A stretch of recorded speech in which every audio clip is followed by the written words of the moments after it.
e o Vasco venceu o São Paulo fora de casa. Dia dos Namorados. Nada como celebrar o amor.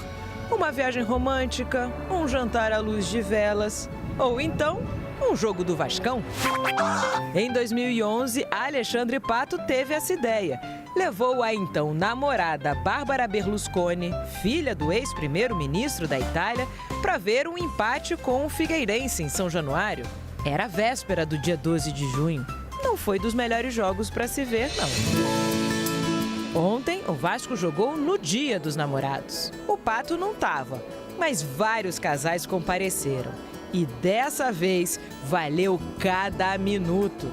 Os apaixonados do Vascão estavam inspirados demais. Começando por ele, Felipe Coutinho, aniversariante do dia 12. Até São Paulino deu parabéns para ele.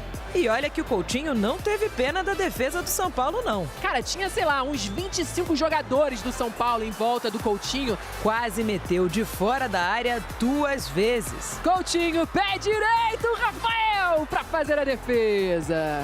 O contrato do Coutinho acaba agora, no dia 30 de junho. O Vasco está tentando a renovação. Se dependesse do Verratti... Se não renova, vou matar ele. Ele ama o Vasco. Eu acredito que ele quer ficar. Eu acredito que as coisas vão andar e ele vai ficar aqui com a gente. É o desejo dele, é o desejo do Vasco, o desejo da torcida, é o meu desejo. Mas não era só o Coutinho que estava bem, não. Paulo Henrique deu de calcanhar. Ryan arrancou, passou no meio de 2 e bateu. O garoto levou na jogada individual, bateu pro gol! Ryan coloca a bola no fundo da rede! Na comemoração, dedicou o gol à namorada. Depois, o próprio Ryan roubou a bola do Enzo Dias e chutou. O Rafael defendeu para o meio da área e o Nuno Moreira aproveitou. O Ryan não desistiu da jogada, bateu pro gol, o Rafael defendeu. O Nuno veio e mandou uma bomba pro fundo da rede. Faltava o gol do Verratti. Ele já marcou contra quase todo mundo. Isso que não fez a São Paulo, Palmeiras e Inter. Já pode riscar o São Paulo dessa lista aí. Paulo Henrique recebeu, se livrou da marcação e cruzou para o Verratti fazer 3-0. Oitavo dele no Brasileirão, é o vice-artilheiro do campeonato. No último minuto do jogo, o Rian Francisco diminuiu para o São Paulo. E para os supersticiosos de plantão, o jogo acabou 1-3. Hoje é dia 13. O Vasco é o 13º colocado, com 13 pontos, e quebrou um jejum de 13 anos sem vencer no estádio do São Paulo. Ou seja, a partir de hoje, o 13 é o número da sorte do Vasco. Isso que é o mais surpreendente, assim, desculpa te interromper, Marra, mas assim, o Vasco conseguiu controlar o jogo no Morumbi. Numa boa. Até o próprio o torcedor lá do Vasco, não, um empate, não duvido que assinaria. Assim, não duvido. Mas quando começa o jogo, você vê o Vasco tomando conta mesmo. O Luciano ali, basicamente no início do jogo, conseguiu aquela finalização, né? Que a bola passou um pouco mais ali perto do gol do Léo Jardim, mas de resto, foi um Vasco que... aproximação dos jogadores. E uma outra situação que a gente acha que vale destacar desse time do Diniz, né? Com o Diniz, ele está conseguindo repetir escalações. Lembra que a gente falava que o Carille, não é que ele não conseguisse repetir escalação, mas sempre estava com a língua aberta, né? Chegava no segundo tempo, um cansaço danado. Ontem, o Coutinho só foi sair do jogo quase nos 40, se eu não estou enganado. Não, acho que depois ainda. Não é? E numa intensidade danada. O time do Vasco continuou marcando. Mas aí, assim, teve tempo, né? Sim, claro. Isso faz diferença. Quando voltar, não vai ter tempo. É jogo um atrás do outro. Mas para pelo menos recondicionar esses jogadores, né? Ganhar um pouquinho de força. Já eu vou chamar também o Vinícius Nicoletti para a gente falar dessa coisa de leitura corporal e do Zubeldia. Mas só mais um ponto aqui sobre o Vasco. O tanto de elogio que, obviamente, o Fernando Diniz fez ao Felipe Coutinho, falando sobre o desejo de renovar, enfim, da permanência do Coutinho, que é importantíssimo para esse trabalho do Diniz. Mas as coletivas do Diniz são sempre muito legais, né, de acompanhar. E ontem tomei café da manhã, na verdade, hoje, ouvindo o Fernando Diniz, né, Café com Deus Pai. E aí o Fernando Diniz falando sobre, assim, não adianta só quando ganha, Marra, falar que o trabalho está aparecendo. O trabalho já estava aparecendo, mas quando você ganha, fica muito mais fácil de você fazer o elogio, de você fazer a avaliação. Então, o Fernando Diniz falando de uma forma muito clara de que, assim, eu preciso falar também quando ganha que não está tudo certo ainda e também quando perde que as coisas estão acontecendo. Mas é bom ter uma vitória dessa para escancarar para vocês que está sendo feito.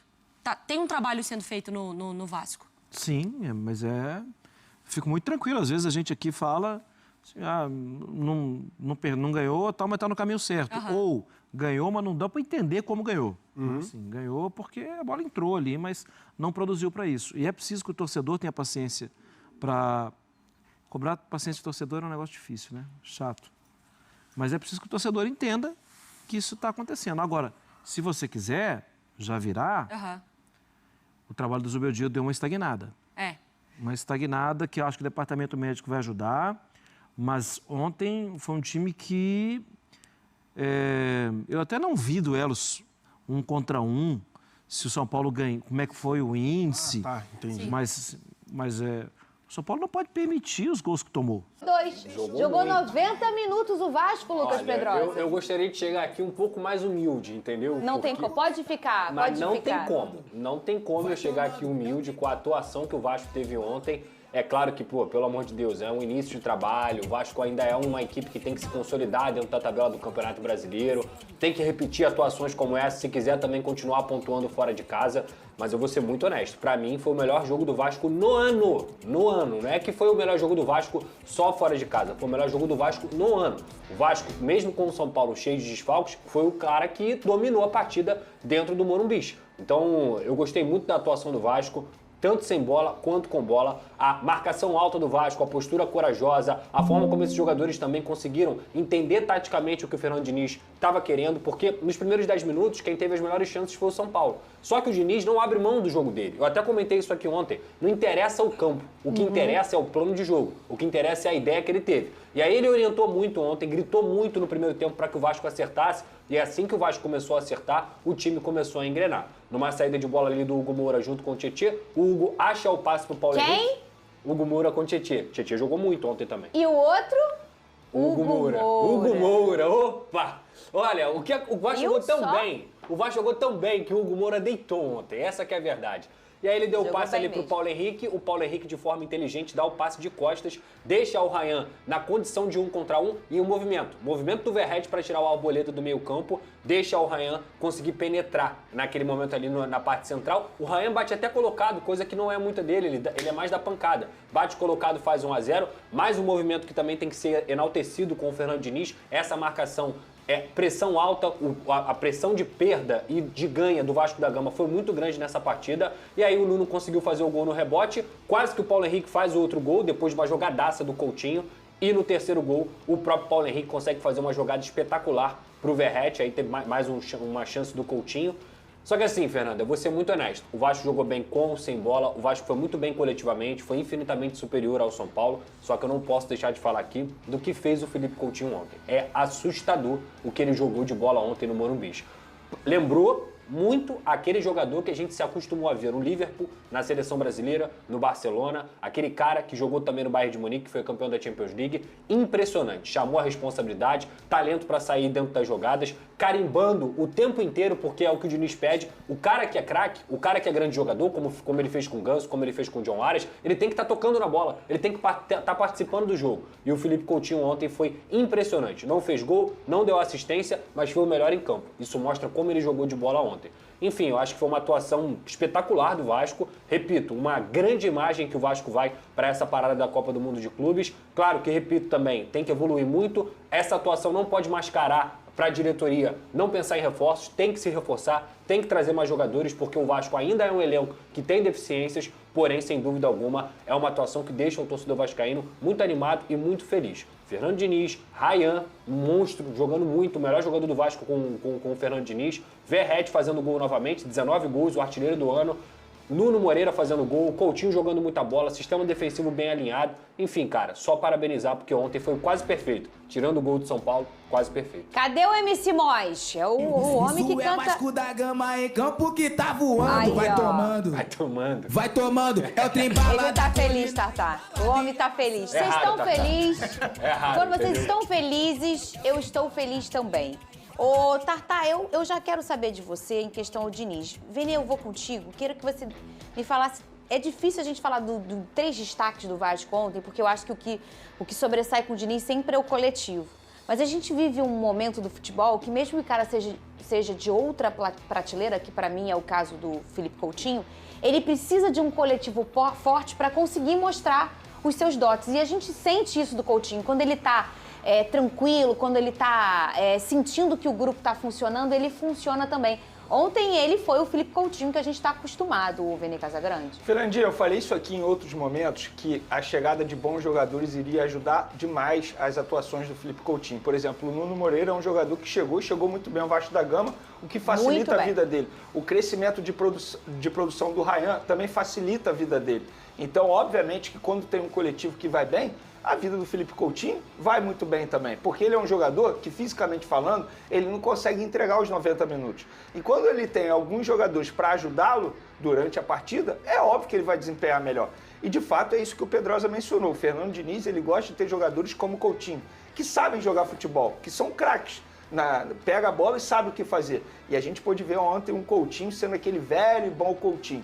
Mas eu gostaria de mencionar a partida de um outro jogador que não estava fazendo boas atuações, que a gente sabe que pode entregar muito mais. O Piton, um jogador que fez uma boa partida ontem, lateral esquerdo, que estava dando alguns moles em partidas que o Vasco da Gama acabou saindo derrotado. E ontem ele foi muito bem, tal como os outros jogadores. Mas como a gente criticou aqui quando ele estava fazendo exibições ruins, eu também vou elogiar agora, porque ele fez uma boa partida, embora o São Paulo também tenha facilitado a vida do Vasco da Gama. Mas eu acho que o Vasco é que fez parecer fácil, porque foi um massacre dentro de campo.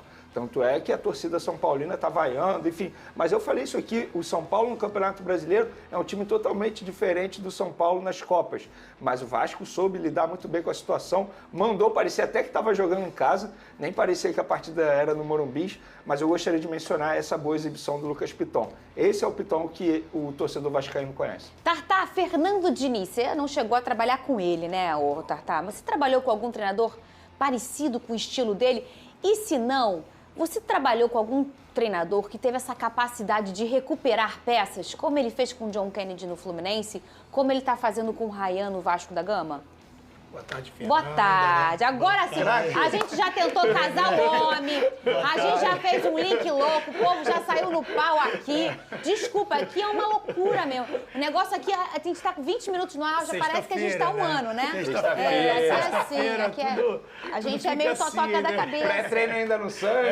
Tá tudo acontecendo. Mas respondendo a sua pergunta, realmente, né? Tem alguns treinadores que têm essa capacidade. O Diniz é um treinador que tem um diferencial muito grande, né? Ele pensa futebol diferente de tudo, mas nesse aspecto, realmente, de quem consegue recuperar, eu acho que o Renato Gaúcho, né? O Renato Gaúcho tem esse perfil, consegue realmente, às vezes, com um elenco onde não tem muita qualidade, trazer realmente o melhor de cada jogador, e com isso faz com que todos os jogadores evoluam e é um diferencial. Como é que é esse momento que eles recuperam o jogador, Tartar? Você que foi o cara que jogou bola, que viveu esse vestiário por dentro e, obviamente, já trocou com jogadores que, como o John, como o Ryan, precisavam desse apoio do treinador. Como é que funciona esse processo? É a conversa? É a amizade? Como é? Cada treinador, né, por característica, vai usar de uma artimanha. O Renato é muito no bate-papo, no dia a dia ali, ele vai te passando confiança. Eu acho que todo jogador também, isso trazendo um pouquinho eu que já estive ali dentro de campo. Quando o treinador chega para você, fala que quer contar, demonstra isso, né, durante ali o dia a dia, um carinho a mais, o treinador consegue massagear um pouco do seu ego, isso faz com que você evolua, né? Um elogio é sempre bom em qualquer profissão e faz com que você procure evoluir cada vez mais, e o Renato é um especialista nisso aí. O Diniz xinga bastante. O Diniz já carregou ele xinga bastante. Lulu! Baralho! caralho, vem jogar. Aí ele para, bota a mão na cintura, aí às vezes ele faz assim, aí ele torna a xingar de novo. Mas os caras gostam disso. Mas eu acho que é isso, Pedrosa. Eu acho que o Diniz demorou a ser bem interpretado, né? Sim. Mas agora, já devido às passagens que ele teve já pelos times, todo mundo já sabe que é o perfil dele. Mas dizem que ele, no dia a dia, é um cara super agradável, né? Todo mundo gosta, né? Onde passa, sempre deixa bons amigos. Mas realmente, né? Isso na beira do campo Você ficou gostava realmente... do xingamento? Eu normal, trabalhei né? com o Muricy Ramalho, que... Então... ele é super fofo, assim. Podemos dizer que era um treinador fofo demais. Falava, tipo, muito bonitinho. A gente tem algumas entrevistas dele aí, deu pra ver bem o perfil dele. Imagine isso no dia a dia. E você vê que o perfil... E eu perguntei pra você, talvez, um treinador parecido com o Diniz, mas você me veio bem aí. Olha aí, o Muricy pode ser o que a gente tinha naquela época. O Abel Braga, você trabalhou com ele? Extremamente trabalhei com o Abelão também, né? Tem até muita gente que chama de Papai Abel, né? Sim. Realmente, o Abelão também tem esse jeitão acolhedor, né, dele. Abel, o Muricy, o Renato. Mas agora, principalmente o Muricy e o Renato tem esse perfil de não abrir mão de jogar, né? Que eu acho que é o que o Diniz prioriza sempre no futebol dele. O Renato também? O Renato também. Ele tem esse perfil de colocar e construir times sempre que... Ofensivos, né, cara? Então, realmente, o Renato aí é um cara que se assemelha. É, porque a grande característica, até quando o Vasco contratou o Fernando Diniz, eu quero que esse jogador que é nota 6, ele vire nota 8. Foi esse o pensamento do Vasco, porque esse cara... sendo potencializado individualmente, ele vai conseguir agregar no coletivo. Então, olhar para o Ryan do mês passado e olhar para o Ryan jogando hoje, parece que é outro atleta, gente. O Diniz, ele conseguiu evoluir o Ryan em um mês, mais do que ele tinha há mais de um ano no futebol profissional. O que o Coutinho também está jogando de bola, a forma como ele jogou ontem, tem tudo a ver com o Diniz. E eu digo isso não só desses dois jogadores, mas a intensidade, a forma como o Vasco conseguiu. O Vasco foi substituir com 35, 40 minutos do segundo tempo. E isso também mostra o que a gente sempre fala aqui, como o calendário do futebol brasileiro é cruel. Porque o Vasco ficou 10 dias sem jogar e você viu uma equipe completamente inteira dentro de campo contra o São Paulo. Eu estava até dando uma olhada nos números aqui dos times que mais jogam no último ano, que vão para a Copa do Mundo de Clubes. Chuta quem são os times que mais jogam. Bahia? Dentre todo mundo. Que vai para a Copa do Mundo. Flamengo, Palmeiras. Flamengo, Fluminense, Botafogo e Palmeiras. 70 e tantos jogos cada um. Enquanto tem time com 40, tem time com 50. Eu citei o Bahia, porque o Bahia pode ultrapassar 90 jogos. Eu tava porque tem a Copa Nordeste. Exatamente. 91 jogos. Muito jogo lá. Então, isso tem que ser repensado pelo bem do nosso produto, para que esses atletas tenham condições de Tartar. Pode falar isso. Sim. Como é que era jogar de 2 em 2 dias, Tartar? É muito difícil, né? Isso para o jogador é muito difícil porque você não tem um tempo hábil de recuperação. E isso acaba acarretando muitas das vezes em muitos problemas físicos que acaba prejudicando alguns elencos que tem justamente o que o Pedrosa trouxe. Não tem um elenco muito recheado, com muitos bons jogadores, e quando você perde uma peça dessa, no caso do Vasco, como um Ryan, como um Coutinho, é difícil você encontrar ali dentro do elenco peça de reposição. E você, Tartar, você pegou essa transição de um futebol que fisicamente exige muito mais. Hoje em dia você corre muito mais, correto? O Tartar parou em 23, gente. Você corria quantos quilômetros por partida? Hoje em dia o jogador corre cerca de 12. Depende muito ali da posição de cada um, mas é questão dali de jogadores que trabalham ali nesse extremo, realmente. Os extremos hoje em dia fazem essa função, né? Precisa acompanhar os laterais na fase defensiva e chegar ao ataque com velocidade, né? Então, principalmente às vezes em times reativos, esses extremos eles devem bater quase 15. Olha. É isso aí, família vascaína, tudo bem com vocês? Que bela vitória foi essa do nosso Vascão, grande vitória, é isso que a gente quer ver do Vasco da Gama, uma equipe, né, que se impõe dentro e fora de casa e com assim, um treinador espetacular, que vem extraindo o melhor de cada atleta. O que o Fernando Diniz está fazendo na frente do Vasco é uma coisa absurda, temos que parabenizar, né, o técnico Fernando Diniz, temos que também parabenizar os jogadores que estão comprando a ideia do técnico, estão se doando dentro de campo. Ontem o Vasco fez uma partida assim gigantesca, uma partida digna, né, de Vasco da Gama. É isso que o torcedor do Vasco pede nessas últimas temporadas e daqui para frente. É um futebol ousado, um futebol que vai pra cima, é um futebol agressivo, é um futebol, né, que vai pra dentro de qualquer adversário. Esse é o Gigante da Colina. O que o Ryan vem jogando, o Felipe Coutinho ontem fazendo uma partida espetacular, o Verratti lá na frente, sempre marcando. Então, assim, é muito bom ver esse time evoluindo cada vez mais. Para vocês, amigas e amigos, quem foi o craque da partida, deixa aqui nos comentários pra gente estar debatendo sobre esse grande assunto. E agora, falando sobre o Mercadão da Bola, Fernando Diniz pediu a contratação do atacante Elinho, que atualmente joga pelo Toluca, mas já jogou pelo Bragantino, né? Muito bom jogador, já jogou, foi cria das categorias de base do São Paulo, canhoto, agressivo, vai pra cima, bate fora da área. Então é um jogador que pode ajudar muito o Vasco na próxima janela. É um atleta assim que chega, né, para reforçar cada vez mais o plantel vascaíno. Mas eu quero saber de vocês, amigas e amigos, seria um bom nome ver o Elinho com a camisa do Vasco, sim ou não? Deixa aqui nos comentários, eu quero ver a opinião de todos vocês. Eu tô indo nessa, o sentimento não pode parar. Fiquem com Deus!